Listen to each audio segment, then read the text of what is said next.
Many thanks for staying with us on this special edition of The Conversation. And on this segment, we'll be looking at a pivotal moment in Nigeria's democratic history, June 12.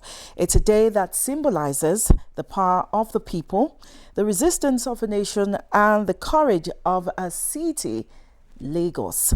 Joining us is a man who was right at the center of it all, a respected journalist, former editor of the Punch newspapers, and fierce advocate for press freedom, Mr. Bola Bolawole. You're welcome. Thank you very much, my sister. It's a pleasure to be here. Today we'll be talking about June 12 and the Lagos connection, examining the media's role, the spirit of the people, and Lagos' place in pro-democracy struggle. Again, you're welcome, sir. Yeah, thank you, my sister. Now, I'd like you to take us back to June 12. I'd like you to recall the atmosphere in Lagos at that time, and of course, the days leading to June 12 itself. Thank you very much. June 12, 1993 was epochal, as you have said. In Lagos. Not only in Lagos, all over the country, Okay. but Lagos was the epicenter of it, yeah. because most of the media houses were and still are in Lagos. Mm-hmm. The politician that symbolized June 12, MK Abiola, lived in Lagos, and many of his business enterprises were in Lagos. And the pro-democracy groups that fought for that election to see the light of day were in Lagos. And Lagos, as at the time, was the capital of Nigeria, of the country. So all the embassies were here. So international focus was on Lagos. And Lagos, at that time and up to now, remained the commercial capital of Nigeria and its most populous state. So everything put together showed that that election was going to be something else in Lagos. Although Abiola came from Ogun State, he hails from Ogun State, but his business life, his personal life, everything, his political life originated in Lagos. So Lagos was the epicenter of that election. And after the election, and the annulment that followed the election, those who rose up against the annulment, the pro-democracy groups, the media houses, they were all in Lagos. Like the Punch, which I edited at the time, like the Concord, which Abiola himself had, like the Guardian, like the news, like Tell magazines, yes, the news and all other organizations like that, that actually rose up against the annulment. All of these were domiciled in Lagos. So Lagos actually had held a very critical place. And then when the protests eventually became a phenomenon, it was here in Lagos. When Abacha, the head of state who came after Babangida, rolled out the tanks and began to mow down people, it was here in Lagos.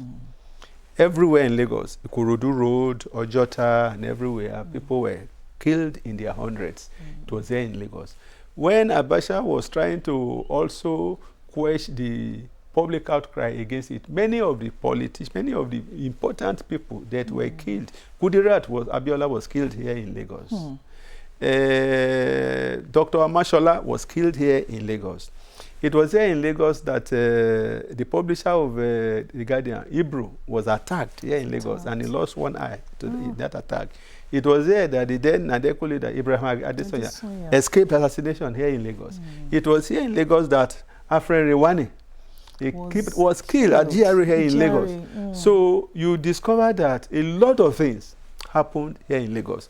So you are correct to refer to Lagos as the epicenter of the June 12 election. Okay, still talking about the June 12 elections. As a journalist, you observed the mood of people as they trooped out, selflessly for Chief MKO Abiola on that day.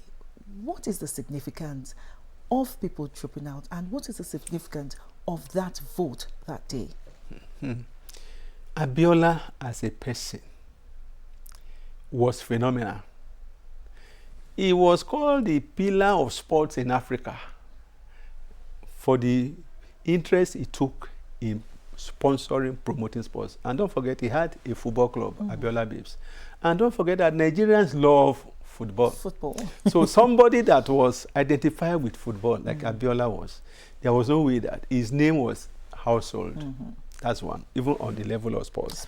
On the level of philanthropy, Abiola was somebody that was very open in the way he gave to people.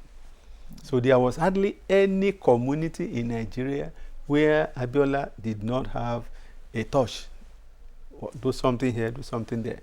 Then as a man of the people, he took chieftaincy titles from virtually everywhere, and he married from virtually every nook and crannies of the country. So if we are going to look at it, we will refer to him as a man of the people. And we're not forgetting his Wonder Bread. Yes, he has Wonder Bread. He had Wonder Bread. He had Abiola Library, Abiola Bookshop. He had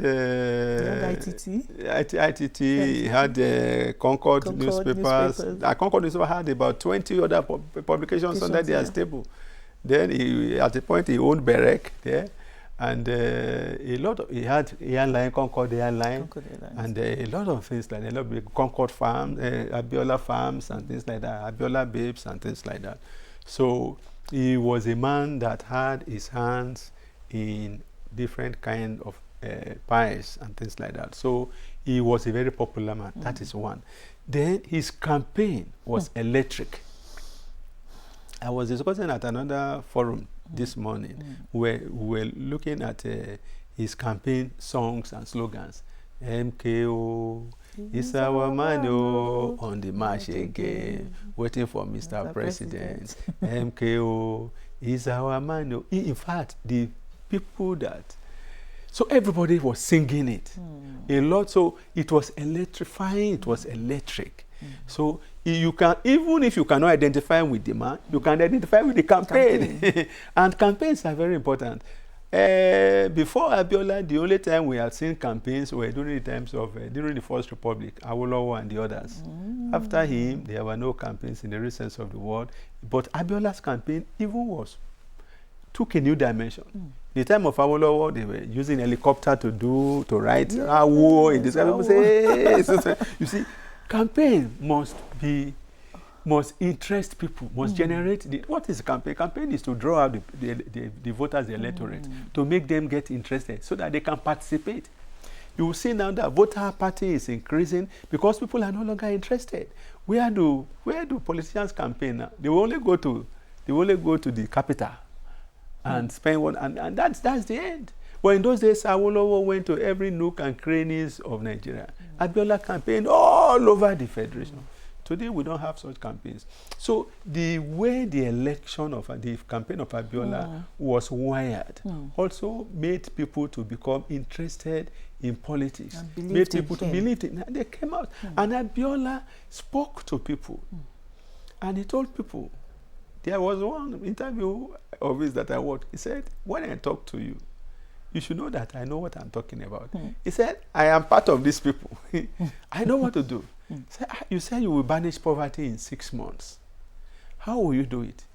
It's not possible. He said, it's because you are not there. You are not at my vantage position. That's why you think it's not possible. He said, when I hold Central Bank with one hand and I hold NNPC with the other hand, he said, all of you should go and sleep.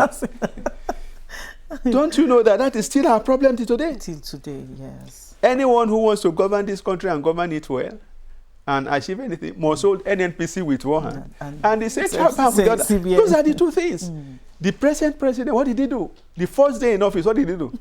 he removed fuel subsidy, that's NNPC on one hand. Then foreign exchange, that's Central Bank on the other. You see, so Abiola had a very graphic understanding of the economy because he himself was a businessman. He himself was in cahoot with the military. So he knew what was happening and he knew the solution. And people said that was the reason why he was not allowed to govern. Because this one, that knows all the nooks and crannies, that knows everything, gives me everything. us. If he gets in there, he has already told us what he will do. He will hold NNPC, he will hold Central Bank. You know that? So when you see people protesting against Tinubu's government now, I don't want to say Tinubu as a person, Tinubu's government. It is because he's holding NNPC in one hand and in another, and he's not allowing them. What Abiola said he wanted to do then is what he's doing now. And that was why Abiola was not allowed. Thank God he himself did not let the cat out of the bag before he became president. If he had told them that this is what I will do, maybe they would not have allowed it. So let's look at the role of the media, which is your own forte. You led the Punch, during June 12, 1993 elections, and you were the first in declaring Abiola the presumptive winner. What pushed you to do that despite, knowing the risks involved? Thank you very much. We took a lot of risk during that period. One risk that I personally took that almost cost me my life was we were counting down to democracy for them. We put a man in chains on the front of the paper, and the shake was broken, and we said, count down to democracy. 100 days to go. 100. And a military administrator then called me and said, Bola, he said, you are causing a lot of troubles. He said, they have told me to please beg you, remove this thing, that it was causing Miriam Babangida, the first lady, that he was saying, who told them we are going? Who told them, why are they counting for us? Can't somebody talk to them? Can't somebody remove this? So they asked me to remove it. I said no. They gave me offers, a lot of offers. A house in London, £1 million in an account. I said no. I said I wasn't taking anything. I wasn't taking anything. We said, okay. They said, okay, remove it from the front page, put it inside. I said, I like Sam. It's going to be on the front page until we had that election. We put until the military level. We were counting down for them. That was one of the things that we did. Then when Abiola won that election and they annulled it, we now decided, what should we be calling this man? We should not just accept, we should not acquiesce in the fact that they have annulled this election. We must not accept it. So we were calling Abiola winner. We initially started by calling him winner of the election. But now we start again, we said no, he's not. We did the election, the actual result, the final result. Although everybody had the results, but it was not been announced. So we said, okay, what should we call him? Technically, can we call him winner since the election had not been officially declared? So, okay, let us call him undeclared winner. So we moved from winner to undeclared winner of the election. But lawyers. We are company secretary. So lawyers came and said, no, this one that was said, no, this undeclared is. So we argued for hours until now we now decided, okay, presumptive, that we presume. Presumptive winner. So that was how we came to presumptive winner. We started with actually declaring him winner, from then to undeclared winner. Then we now settled for presumptive winner. And that was what everybody now latched onto, and we were now calling him presumptive winner of that election. Because actually, and we have been vindicated decades after, the government has come out to say, even the president that annulled the election had come to say Abiola actually won the elections. And the results that we were publishing then are the same results that they published now. So there is no divergence. It's not as if we published fake results. We knew the results. Everybody got the results. We published the results. So Abiola actually won the elections. He won free and square. He won virtually in every part of the country, minus in the East. It was only in the East that he won in 1 or 2 states and lost in the others, possibly because the vice presidential candidate then was from that section. And those people decided to vote for their own man. But all over in the Southwest, he won. Most of the North, he won. Even in Tofas, his challenger, Tofa from Kano. Yes, Bashir Tofa. Yeah, he won in Tofa's state. He won in Tofa's local government. He won in Tofa's polling booth. So to show you that actually he was a man of the people, that election was the first time in the history of this country, and the only time since then that Nigerians voted without considering ethnic colorations, without considering social status, without considering religious divide. And that election was also a Muslim ticket. So because his running mate, Baba Gana Kingibe, was also a Muslim. So if people, so when people were just, there was no noise. Nobody talked about it. Nobody talked about it. Yeah. Because just like Abiola was seen as a Muslim that did not discriminate against Christians. He was seen as a Muslim that was generous, that was open to everybody. So nobody saw him as a Muslim that will come out against Nigeria to a Muslim country or something like that. And I think it is the same way I think people ought to have seen the present president, who is also cast in the mold of Abiola. Especially when his wife is even a Christian. His wife is a Christian, is a pastor, full pastor like me in the Redeemed Christian Church of God. And a lot of people, many of the people around him are Christians and things like that. He's somebody who does not even know your religion. Somebody who does not wear religion like a badge.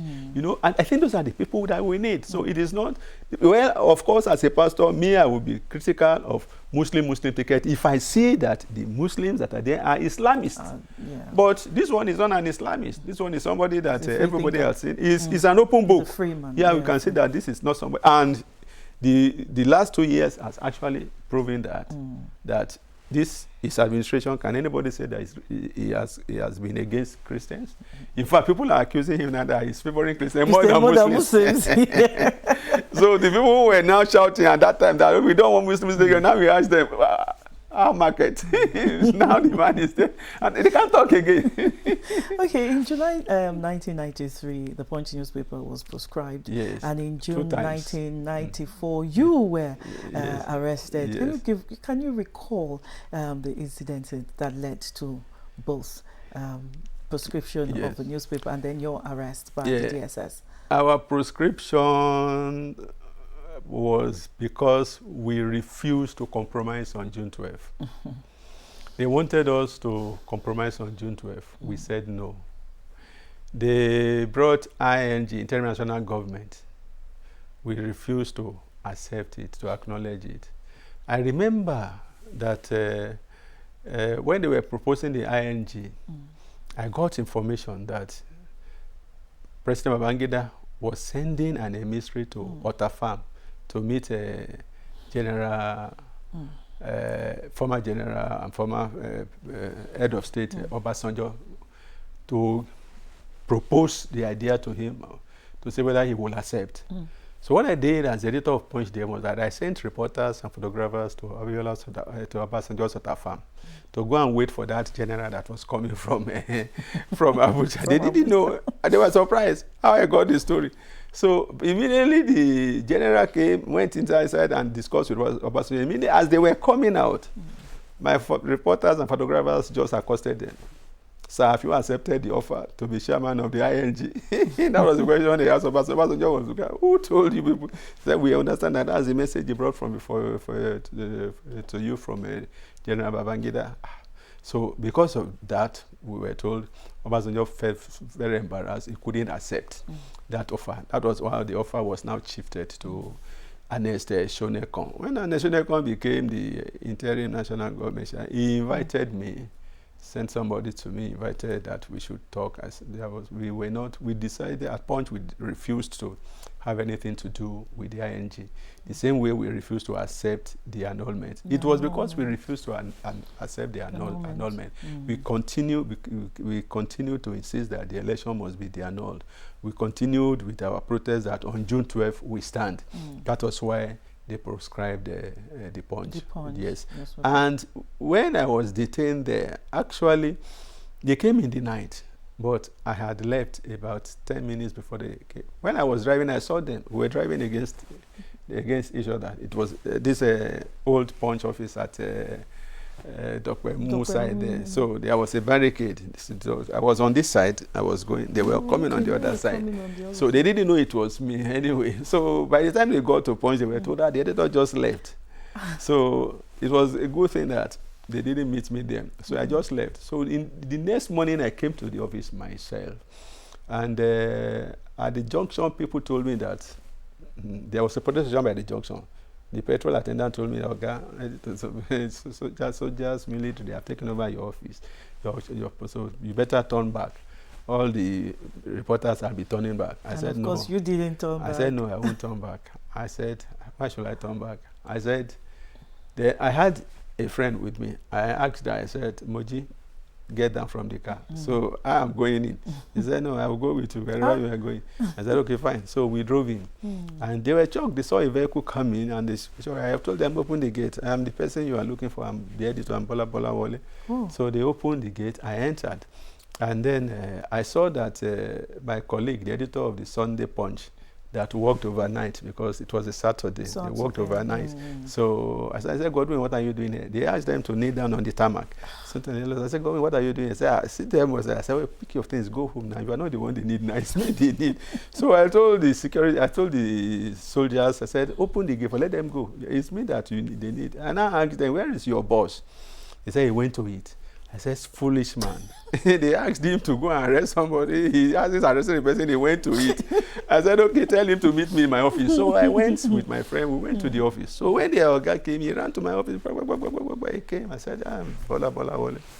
Can I help you?" He was just looking at me like this. He says, "You walked in on your own?" I said, "Yes." He said, "You are not afraid?" I said, "Afraid of what? This is my country. Why should I be afraid?" So then he went to make a phone call. So when he came back, he had me discussing with my friend. We were speaking our dialect. So he now called me aside. He said, "Are you from Owo?" I said, "Yes, I'm from." He said, "Are you sure?" I said, "Yes." He said, "Can you speak the language?" I said, "Yes." I spoke the language to him. He said, he did his NYSC. He said he schooled at Owo. I said, "Where?" He said, New Church Grammar School. He said, "Do you know New Church?" I said, "Yes." He said, "Describe it." I described it. After the cemetery, on the road to Iswada, opposite LA. He said, "Yes." He said, "That was where he schooled." He said, "Please don't let them know that I know you." Yeah, he said, because their instruction was if they had met me in the night to shoot me and say that I was trying to escape.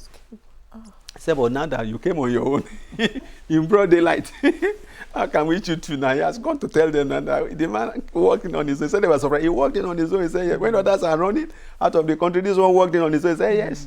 So what do we do? He said, "Okay." So they had to keep me there for 3 days. They didn't know what to do.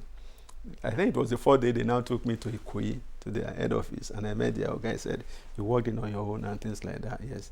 He now asked me the question they had asked me before, that the IV, the reason why they said they detained me there was the IV where MK Abiola declared himself president, that he would inaugurate himself as president in Lagos. Sent to you. Yes, that we published the front page. Okay, you published it. Okay. Yes. They now asked me, where did I get the IV from? So I now said, I told them, and which is true, I told them that I got this IV on my table. Somebody dropped it there. They said no, that somebody brought it. I said, "Who brought it?" They said it was our chairman, the chairman of Punch, Chief Ajibola Ogunshola, that he brought it, that he is a member of Abiola's presidential council. I said, "I'm not aware of that." And that he didn't give me this IV, that this IV, I met it on my table. Then I said, it must have been brought. Then I said, how can I convince them? The IV was brought by somebody. I said, there is no way I can convince you. It was, it was a Saturday that they were there. My secretary was not around. So, and I said, that's how mails get to the editor's table. So they now went to we now went to the secretary's office. They still saw some mails that I had not treated. They said, "Okay, if this IV was brought, where is the envelope?" I said, "When we remove the content, we trash it." So one of them now called me and now said, "You attended secondary school?" I said, "Yes." I said, I have a master's degree." I said, "Good. You have a master's degree." He said, "When you were in secondary school, did you write letter to the editor in WAEC?" I said, "Yes." I said, "I wrote letter to the editor in WAEC." He said, "Is your letter complete if you did not address an envelope?" Nope. I said, "No." I said, "So why? So you should know that envelopes are very important. So why do you trash envelopes?" I said, "Okay." I said, "That's a good one." I said, "I take notice." He said, "This is a stapler on your table." So I said, "Okay." The idea thing is, when you remove the content of an envelope, you staple something to the envelope. He said, He said, if you have done that, we will have seen the envelope. From the envelope, we will have known where this letter came from. So I learned that one from them. So some of the time, when these people do some terrible things, you also learn some good things. I learned from them that it is that since up till now, if you send me a mail, by the time I open it, I will staple it with the envelope. The envelope is part of the letter. They taught me that.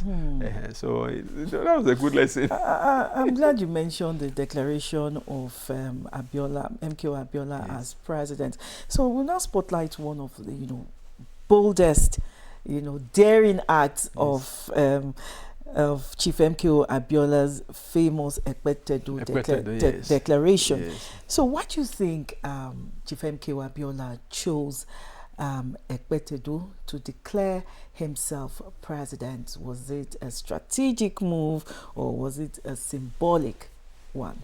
Considering the history of that particular place in Ekpetedo. Yes, he must have taken into consideration the historical significance of that vicinity, that Ekpetedo. It was like a place, what is the name of this place in London now, where people do protests. It was a place that was noted for people, important people coming to discuss, to make protests. Yes, So he had a presidential council, actually. Abiola had a presidential council. He didn't act alone. Some people must have advised him to choose that place. And because otherwise there were other places, there were stadiums, there were things like that he could have chosen. And maybe he wanted to choose the center where there are people, particularly supporters, where it would be difficult for the military to come after him. So, but that declaration itself is what a lot of people were bothered about. What did it take for him to declare himself president? It was obviously because a reasonable felony. He just came back from a trip abroad, and then he made the declaration. And well, you're asking, could it have been some influences from where he came in from? Yes, you see, it's very unfortunate. I wrote something recently. I was asking, should Abiola have died the time he died, the way he died? Should he have died? Because some of us felt that he shouldn't have died. Some of us felt that some of the decisions taken either by him or by the people urging him on, some of those decisions were not strategic enough. For instance, Abiola, some reports said Abiola kept saying that the US will come for me, the US will come for me. But the US never... But they never came. They never came. In fact, the time they came was the day he died. Was the day he died, yeah. So coming for him was just taking him out. So he believed so much that he had the back of the US. That the then president or whatever, that he had a lot of friends there and that they would not allow him. They would not. But when the chips were down, he didn't get the support. He didn't get the support I expected from the US. And then from those of them that were in Nigeria, there was a point where some of us were asking questions. Shouldn't we apply the Yoruba wisdom that he who fights and runs away, Moja Mosa,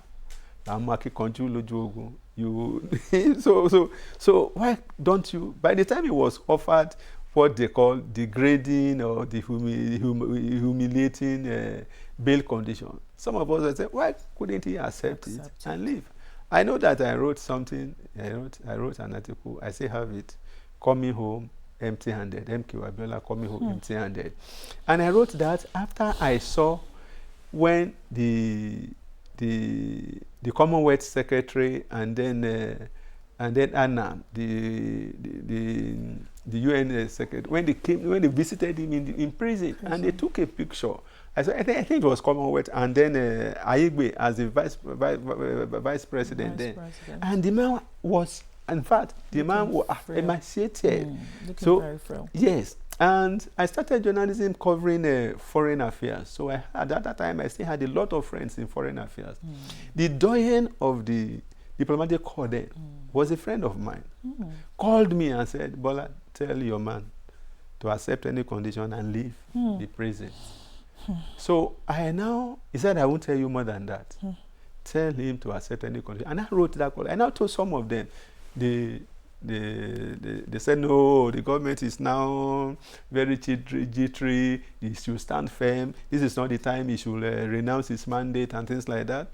And after Abacha died, I also got the same call, say, tell your man to leave. And, the difference between his death and Abacha is not up to one. Yes. His wife, was she still alive? Or was no, Kudirat had been killed at that time. Yeah. So I think some people now said that was why he went insisted that if Kudirat can lay down her life for this cause, I will lay down mine, which makes sense. But we all saw it coming, that once Abacha died, then some people in the north started talking of balancing the equation.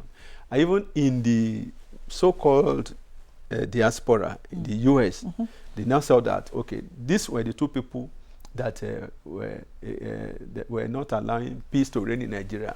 One is gone. Let's take out the other one. So it became imperative for them to take out Abiola.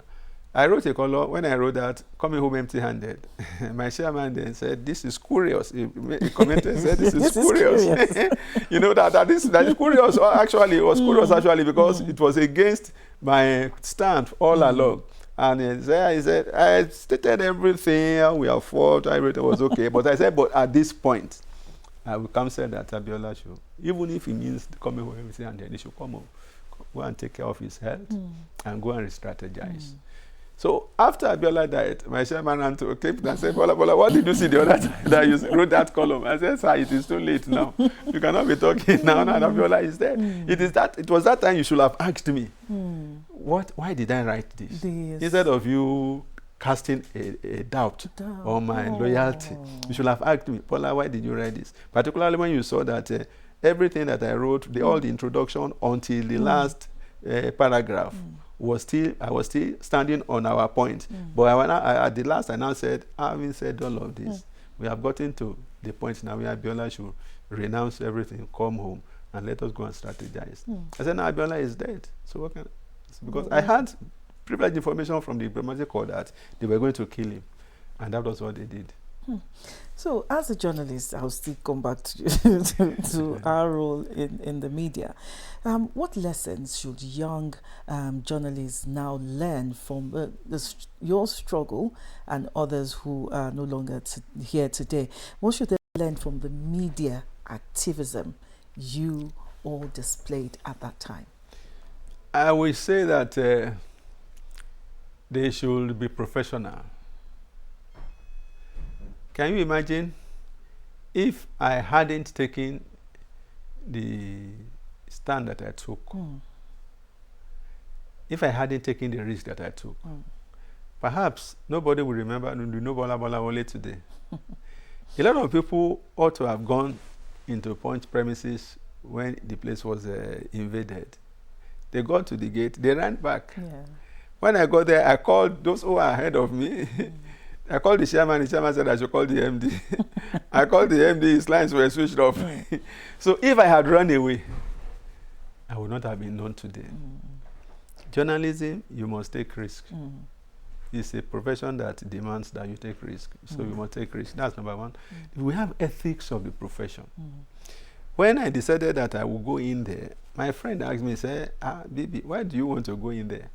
I said, as editor, I had duties and obligations. Yeah. I said, I will send people, I will say, go here, go there. I will command people, I will send them out, they will go. I said, now it's time for me to demonstrate responsibility. I cannot run away.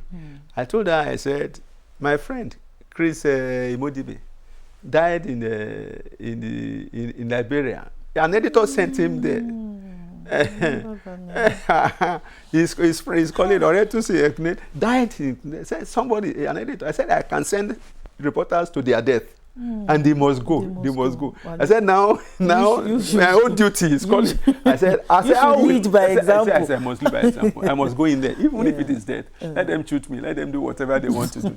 So that was what I think present day core of journalists should understand that your job imposes duties and responsibilities on you.